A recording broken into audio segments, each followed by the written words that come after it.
सबको जय मसीह की। मैं परमेश्वर का धन्यवाद करना चाहता हूँ इस सुंदर समय के लिए परमेश्वर ने मेरे जीवन में दिया है। इस फेसबुक पेज के द्वारा परमेश्वर के वचन के साथ आपके सामने आने के लिए परमेश्वर ने जो मौका दिया है मेरे जीवन में, उसके लिए मैं परमेश्वर का बहुत आयत से धन्यवाद देना चाहता हूँ। परमेश्वर हम सबको आशीष दे। इस पेज के एडमिन मेरे दोस्त, मेरे चाहते परमेश्वर के दास ब्लेसन शाजी को मैं परमेश्वर का नाम से धन्यवाद देना चाहता हूं। परमेश्वर आपको बहुत आयत से आशीष दे। यीशु का दरबार इस पेज के लिए इस पेज के साथ जुड़कर प्रभु के वचन को बांटने का परमेश्वर ने जो मौका दिया, उसके लिए मैं प्रभु का बहुत बहुत धन्यवाद करता हूं। प्रभु आप सबको बहुत ही आशीष दे। मुझे सौंपा गया जिम्मेदारी यह है कि परमेश्वर के सुसमाचार को सुनाएं। मैं बहुत ही खुश हूं, बहुत ही आनंदित हूं कि परमेश्वर के सुसमाचार को सुनाने का मौका परमेश्वर मेरे जीवन में दे रहा है। ये मौका अक्सर हम चाहते हैं कि हमें कभी ना कभी परमेश्वर के सेवकाई करने के लिए, परमेश्वर के सुसमाचार किसी से बांटने के लिए आजकल बहुत ही अच्छा हमारे लिए अवसर है। ऐसे परमेश्वर के वचन के साथ इस फेसबुक के पेज के द्वारा आप सबके बीच में आने के लिए परमेश्वर ने मौका दिया। दुनिया के अलग अलग कोने में बैठकर, विशेष करके इन दिनों में हम जानते हैं कलीसिया में लोग नहीं जा पा रहे हैं, बाहर निकल नहीं पा रहे हैं। बहुत ही दिक्कत में, परेशानी में इन दिनों में कलीसिया भी जा रहा है, मगर उसके बीच में भी ऑनलाइन के द्वारा कलीसियाएं चल रही है। परमेश्वर के अनुग्रह हो रहा है, बहुत ही आशीषें पा रहे हैं, कन्वेंशन तक हो रहा है। बहुत ही आशीषमय एक समय से हम जा रहे हैं। भले हमारे जीवन में थोड़ा कष्ट हो, हम अपने देश के लिए प्रार्थना करेंगे, परमेश्वर देश को छुड़ाए, देश को बचाए। आज के एक छोटा सा वचन आप सबके सामने में लेकर आया हूं। उस वचन को बांटकर बड़े जल्दी से मैं वचन को समाप्त करना चाहता हूं। मेरे दिए गए समय थोड़ा सा ही है, हम 10-15 मिनट के अंदर एक छोटा सा वचन मनन करते हुए, ये हमारा डिवोशन का टाइम है और हम उसमें परमेश्वर के वचन को मनन करते हुए आगे देखेंगे। आज के जो वचन है वो मेरा बहुत ही चाहता एक वचन है। मैं बहुत ही पसंद करता हूँ इस वचन को, बहुत ही मेरा फेवरेट वचन है। उसमें से बांटने के लिए मैं अक्सर उत्साहित होता हूँ, बहुत ही आशा रखता हूँ कि यह वचन आपके जीवन में भी कार्य करेगा। अक्सर मैं ये बच्चों के बीच में बांटता हूँ, जवानों के बीच में बांटता हूँ। जब पहली बार मुझे अवसर मिलता है तो ये वचन बहुत ही मेरे जीवन से बात किया है। मैं विश्वास करता हूँ ये आपके जीवन में भी कार्य करेगा। आपके जीवन में परमेश्वर के अनुग्रह हो, परमेश्वर की आशीष हो। आए हम आज के वचन के मनन की ओर जाएंगे। उसके लिए परमेश्वर के वचन को निकालेंगे। यूहन्ना का सुसमाचार, उसका पहला अध्याय 12 और 13 वचन। John chapter 1 versus 12 and 13। इस वचन में ऐसा लिखा है, पहले मैं हिंदी में पढ़ूंगा, उसके बाद इंग्लिश में भी पढ़ूंगा। इस वचन में ऐसा लिखा है, यूहन्ना 1:12 और 13। परंतु जितनों ने उसे ग्रहण किया, उसने उन्हें परमेश्वर की संतान होने का अधिकार दिया, अर्थात उन्हें जो उसके नाम पर विश्वास रखते हैं। वे ना तो लहू से, ना शरीर की इच्छा से, ना मनुष्य की इच्छा से, परंतु परमेश्वर से उत्पन्न हुए हैं। इंग्लिश बाइबल में, मेरा एनआरएसवी बाइबल है, उसमें ऐसा लिखा है, but to all who receive him, who believe in his name, he gave power to become children of God, who were born not of blood, or of the will of the flesh, or the will of man, but of God। आए हम अपने आंखों को बंद करें, छोटी सी एक प्रार्थना करें। परमेश्वर धन्यवाद करते हैं इस सुंदर वचन के लिए। इस वचन प्रभु हमारे जीवन में कार्य करे, जितने भी सुनने वाले हैं उन सबके हृदय में कार्य करे। ये वचन बहुत बार हमने सुना है, मगर आज एक अनोखे बात प्रभु हमसे करने पाए। इस वचन को सही रीति से समझने के लिए, सही रीति से इसका प्रचार करने के लिए प्रभु हम सबको सहायता मदद करें। सारे आदर महिमा जलाल प्रभु हम आपको देते हैं। प्रार्थना यीशु मसीह के नाम से मांगते हैं, आमीन। प्रभु आप सबको आशीष दें। इस वचन में हमने देखा, परंतु जितनों ने उसे ग्रहण किया, उसने उन्हें परमेश्वर का संतान होने का अधिकार दिया। यानी कि सुसमाचार को जितने लोगों ने ग्रहण किया है उनको एक रिवार्ड दिया जाता है, वो है परमेश्वर के संतान होने का अधिकार। अभी सुसमाचार क्या है, इसके आगे कुछ वचन में हम देखते हैं। पहले वचन में ये लिखा गया है, आदि में वचन था, वचन परमेश्वर के साथ था और वचन परमेश्वर था।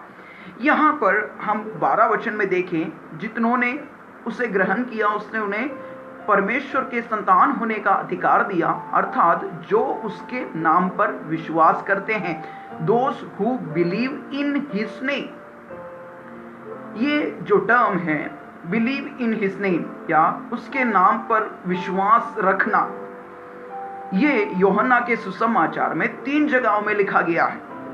वो है यूहन्ना 1 का 12, 2 का 23, 3 का 18। तीनों जगह में यही दोहराया गया है कि बिलीव इन हिज नेम। क्यों हमें उसके नाम पर विश्वास करना है?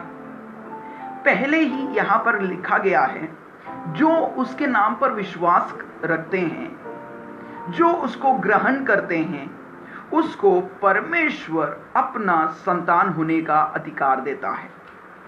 तो ये अधिकार हमारे कोई काम के वजह से नहीं मिलता, हमारे कोई भलाई के वजह से नहीं मिलता, विश्वास के द्वारा मिलता है। किस पर विश्वास? प्रभु यीशु मसीह की ओर विश्वास रखने से। जैसे क्या विश्वास रखना है? उसके नाम पर विश्वास रखने के लिए यहां पर कहा है। क्या है उस पर विश्वास रखने के लिए? बात 3 बातें ऊपर लिखा गया है। मैं उसको पढ़ना नहीं चाहता हूं, जल्दी आप अपने बाइबल में उसको पढ़ के देख लीजिए। 1 वचन से लेकर 11 वचन तक आप ऊपर जो लिखा गया वचन को पढ़ेंगी तो 3 विषय के ऊपर वहां पर चर्चा हो रही है। एक वचन के ऊपर, आदि में वचन था, वचन परमेश्वर था, वचन परमेश्वर के साथ था। कौन है ये वचन? ये वचन है यीशु मसीह। अगले अध्याय में हम देखते हैं वचन देहधारी हुआ और हमारे बीच में डेरा किया। तो ये वचन क्या है? ये वचन कौन है? ये वचन यीशु मसीह है। यीशु मसीह को हमारे जीवन में अपनाना है। यानी कि कैसे हम यीशु मसीह को अपनाएंगे? प्रभु के वचन को जब हम अपनाएंगे तब यीशु मसीह को ही अपनाएंगे। हालेलुया। उसके बाद दूसरा वहां पर एक चीज और लिखा गया है, वो 4 वचन में लिखा गया है। वहां ऐसे लिखा है, इन हिम वाज लाइफ। वहां लिखा है उसके अंदर जीवन है। हमें जीवन देने का एकमात्र स्रोत वो ही है, वो वचन है, उसके पास जीवन है। और आगे 9वीं वचन में ऐसा लिखा है, the true light which enlightens everyone was come into the world। मतलब सच्चा रोशनी वो ही है। द ट्रू लाइट मतलब सच्ची रोशनी कौन है? यीशु मसीह है। वो ही सच्चा रोशनी है जो हमें सत्य पर चलाता है। तो 3 बातें ऊपर लिखा गया है, वो वचन है, वो जीवन है, वो लाइट है।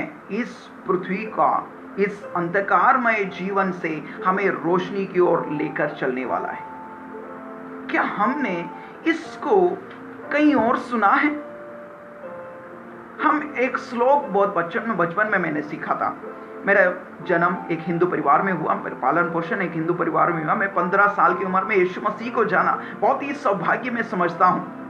परमेश्वर को ग्रहण करने का प्रभु ने मुझे मौका दिया। मैं सच्चाई का खोज करने वाला एक व्यक्ति था। मैं बाइबल पढ़कर विश्वास में आया। ये मेरे जीवन की गवाही है। बचपन में हम एक अक्सर, चाहे कोई भी हो भारत में रहने वाले, ये एक श्लोक को सुने होंगे, असतो मा सद्गमया तमस्सो मा ज्योतिर्गमया मृत्यो मा अमृतम गमया। असत्य से मुझे सत्य की ओर चलाए, वो है असतो मा सद्गमया। तमस्सो मा ज्योतिर्गमया मतलब अंधकार से मुझे ज्योति की ओर या रोशनी की ओर लेकर चले, मुझे मृत्यु से अनंत जीवन की ओर लेके चले। मृत्यु मा अमृतम गमया मतलब मुझे एक अनंत जीवन पाना है। तो यहां पर उसी के लिए एक रास्ता बनाया है। ये वचन जो ग्रहण करता है अपने जीवन में, परमेश्वर का वचन जो अपने हृदय के अंदर ग्रहण करता है, उसके जीवन में परमेश्वर कहता है वो अभी मृत्यु के अंधकार में नहीं पड़ा रहेगा, उसके जीवन में एक रोशनी आया है। ये वचन आपके पांव के लिए दीपक है। ये वचन आपको रोशनी की ओर लेकर चलेगा, आपके जीवन में सच्चा रास्ता दिखाएगा, रोशनी दिखाएगा। रोशनी में क्या होता है, अंधेरे में हम टक्कर मारकर गिर जाते हैं, कुछ चोट लगती है, मगर रोशनी हमें दिखाई पड़ती है। रोशनी में कहां कैसा क्या है, आगे खाई है या रास्ता है। तो रोशनी हमेशा हमारे साथ होना चाहिए, हमें अगुवाई करने के लिए। इसीलिए कहते हैं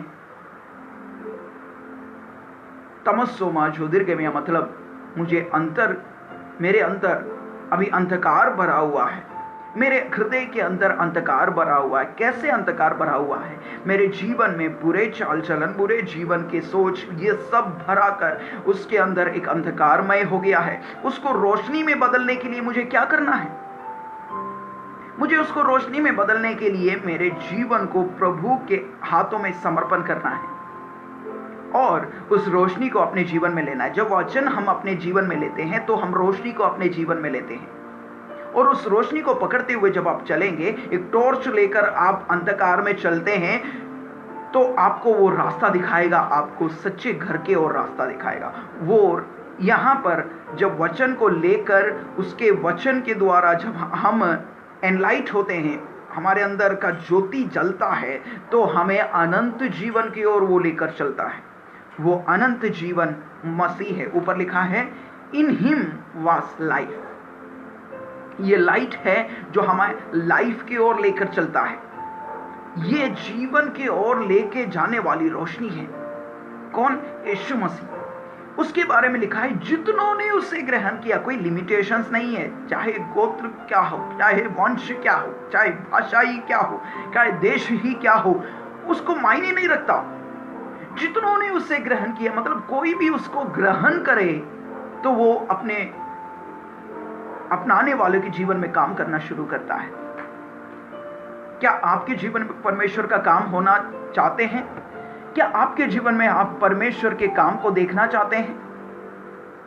तो आपको आज यीशु मसीह को ग्रहण करना होगा। जब हम प्रभु को ग्रहण करते हैं तो हम प्रभु के संतान होते हैं। वहां पर ऐसा लिखा है, हमें एक वहां पर प्रॉमिस किया जाता है। जब क्या होता है, हम उसको रिसीव करते हैं। ये ऐसा लिखा है वहां पर, but to all who receive him who believed in his name he gave the power to become his children.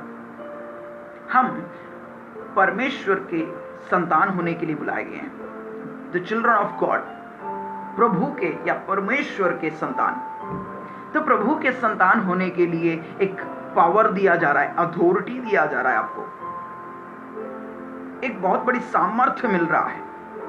यहां पर हिंदी बाइबल में ऐसा लिखा हुआ है, जितनों ने उसे ग्रहण किया उसने उन्हें परमेश्वर के संतान होने का अधिकार दिया। एक अधिकार, अथॉरिटी मिल रहा है, पावर मिल रहा है आपको। यह प्रॉमिस के साथ मिल रहा है जो वचन को ग्रहण करता है। अब ये आगे आने वाले वचन को और बोलकर मैं जल्दी समाप्त करना चाहता हूं। आगे 13 वचन में ऐसा लिखा है, फिर ना तो लहू से, ना शरीर की इच्छा से, ना मनुष्य की इच्छा से। यहां 3 चीज के कारण नहीं आपका जन्म हो रहा है। यहां एक नए जन्म हो रहा है, मतलब प्रभु को जब हम ग्रहण करते हैं तो हम एक नए जन्म प्राप्त करते हैं। तो ये नए जन्म में आप किसी मनुष्य की इच्छा से नहीं पैदा हो रहे हैं। मैं एक स्टेटमेंट आपके लिए पढ़ना चाहता हूं, ये मेरे बाइबल में लिखा हुआ। यहां पर हम देखते हैं एक स्पिरिचुअल जन्म यहां हो रहा है, एक आत्मिक जन्म के बारे में बता रहे हैं। You are going to born in the spirit. हम परमेश्वर के आत्मा में नया जन्म प्राप्त कर रहे हैं। तो ये नए जन्म लहू के द्वारा नहीं हो रहा है। इसका मतलब यह है एक फिजिकल पेरेंट्स के द्वारा नहीं हो रहा है। एक जन्म होने के लिए माता पिता की जरूरत होती है। वो 2 माता पिता जब मिलते हैं तब एक बच्चा पैदा होता है। तब यहां पर प्रभु कह रहा है ऐसे कोई स्पिरिट, एक ऐसे मानसिक, एक फिजिकल पेरेंट्स की जरूरत नहीं है आपको मसीह में पैदा होने के लिए। फिर किसकी जरूरत है? आपको एक फ्लश की जरूरत नहीं है, एक पर्सनल फ्लश की जरूरत नहीं है। मतलब आपको पर्सनल एफर्ट करने की जरूरत नहीं है, मतलब आपको कुछ काम करने की जरूरत नहीं है आत्मिक जन्म प्राप्त करने के लिए। बहुत से लोग आत्मिकता में बढ़ने के लिए बहुत कुछ कर लेते हैं, दान करते हैं, खाना खिलाते हैं, नंगे पैर चलते हैं, बहुत कुछ करते हैं ताकि आत्मिक जन्म पाने के लिए। मगर प्रभु के वचन कहता है कि ना तो लहू से, मतलब कोई पेरेंट्स के द्वारा ये बच्चा नहीं पैदा हो रहा, ना तो मनुष्य की इच्छा से, मतलब मैं अगर चाहूं कि मेरा आत्मिक जन्म हो जाए और मेरे उस चाहत को लेकर मैं 100 लोगों को खाना खिला दूं, तो आत्मिक जन्म मेरा नहीं हो रहा। इसका मतलब मनुष्य की इच्छा, मनुष्य की बुद्धि से आत्मिक जन्म नहीं होता। और तीसरी चीज वहां पर लिखा है, शरीर की इच्छा से नहीं, ना किसी मनुष्य की इच्छा से। मतलब हम देखते हैं किसी भी तरीके से पर्सनल इफेक्ट के द्वारा नहीं होता, जनरेशन जो पेरेंट्स के द्वारा होता है वैसे नहीं होता। और एक मनुष्य चाहता है कि हमारे लिए कोई और काम करे और मैं पैदा हो जाऊं, ऐसा भी नहीं हो सकता। मतलब मेरे लिए मेरे माता पिता या मेरे पत्नी या मेरे भाई या मेरे बहन प्रभु को ग्रहण कर लिया मेरे लिए, तो ऐसे आप प्रभु के संतान नहीं बनेंगे। वो पर्सनल अपने आप के लिए प्रभु को ग्रहण कर सकते हैं। मुझे अगर प्रभु को ग्रहण करना है तो मुझे मेरे मुंह से अंगीकार करना पड़ता है, मुझे उसके लिए कदम उठाना पड़ेगा। मैं किसी और के लिए प्रभु को ग्रहण नहीं कर सकता। हम अपने शरीर की इच्छा से नहीं कर सकते हैं, हम अपने कामों से इसको प्राप्त नहीं कर सकते हैं, हमारे लिए कोई और ये प्राप्त कर कर हमें नहीं दे सकता है। फिर ये कैसे प्राप्त होता है, ये कैसे मैं प्राप्त करूं, इस आशीष को मैं कैसे प्राप्त करूं? कुछ काम नहीं करना है, मुझे कुछ चढ़ाना नहीं है, मुझे काम नहीं करना है, फिर मैं कैसे आगे बढ़ूं? आपको केवल और केवल एक काम करना है, वो है प्रभु पर विश्वास करना, केवल विश्वास करना, और आप प्रभु के हो जाएंगे। हमें यहां पर दिखाता है कि हमें एक ट्रस्ट यीशु मसीह के ऊपर होना है, ये ट्रस्ट करना है, ये विश्वास करना है कि इटर्नल लाइफ यानी कि परमेश्वर के अनंत जीवन का गिफ्ट जो है वो मेरे लिए रखा गया है। ये एक ह्यूमन एफर्ट के द्वारा मिलने वाला चीज नहीं है। फिर कैसे मिलता है? ये आपको मुफ्त में मिलता है, एक रिवार्ड, एक गिफ्ट में मिलता है। आपको रिवार्ड में नहीं मिलता, गिफ्ट में मिलता है। मतलब आप कुछ काम कर विजय प्राप्त करें तो आपको गिफ्ट रिवार्ड मिलता है, मतलब गिफ्ट मिलता है। आप कुछ काबिल नहीं थे, आपने कुछ ऐसा कुछ काम नहीं किया, फिर भी आपको वो गिफ्ट मिलता है। प्रभु आज ये उद्धार एक गिफ्ट के तौर पर आपके सन्मुख लेके आता है। आज पहली बार अगर इस वचन को कोई सुन रहे हैं, क्या आप प्रभु को ग्रहण करना चाहते हैं? जितने लोगों ने ग्रहण किया है, क्या अपने जीवन में इस वचन को बरकरार रखना चाहते हैं? तो आपको प्रभु के ऊपर के विश्वास को छोड़ना नहीं है, प्रभु के ऊपर आपको विश्वास बनाए रखना है, और इस विश्वास को बरकरार रखते रखते आप जीवन की ओर आगे बढ़ेंगे, क्योंकि ये वचन है हमारे अंदर दीपक जलाता है, हमारे अंदर ज्योति जलाता है और हमें अनंत जीवन की ओर लेके चलता है। अगर कोई आज इस वचन को पहली बार सुनते हैं तो मेरे पीछे पीछे प्रार्थना करिएगा। आइए हम अपने आंखों को बंद करें, प्रार्थना करें। परमेश्वर, धन्यवाद करते हैं आज के सुंदर समय के लिए। प्रभु, इस वचन से आज हमसे बात किया, धन्यवाद। जो लोग पहली बार इस वचन को सुनते हैं उनके लिए प्रार्थना कर रहे हैं। प्रभु, धन्यवाद करते हैं, आज आपने हमसे बात किया। मैं यीशु मसीह को ग्रहण करना चाहता हूं, अपने जीवन के उद्धारकर्ता मानना चाहता हूं, क्योंकि आपके वचन में लिखा है जितनों ने उससे ग्रहण किया, उस पर विश्वास किया, उनको परमेश्वर के संतान होने का अधिकार दिया। प्रभु, मुझे वो अधिकार दे ताकि मैं भी आपके संतान हो जाऊं। ये प्रभु की ओर से गिफ्ट है जो प्रभु आज हमें दे रहा है। प्रभु धन्यवाद करते हैं, आपने मेरी प्रार्थना को सुना।